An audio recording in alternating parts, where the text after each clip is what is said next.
আসসালামু আলাইকুম ওরহমতুল্লাহি ওবারাকাতু।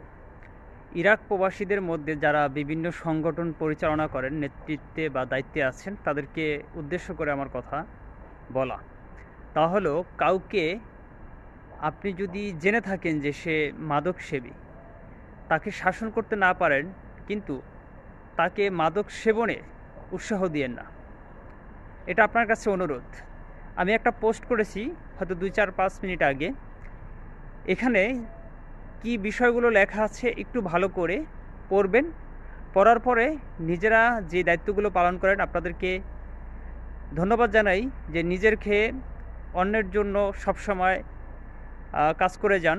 এটা সত্যিকার অর্থে প্রশংসনীয়, কিন্তু এমন কাজ করা উচিত না যেই কাজের দ্বারা অন্যজনে অন্যায় করতে উৎসাহ পায়। এই উৎসাহ দেওয়ামূলক কাজ যেন আপনাদের দ্বারা কখনো না হয়।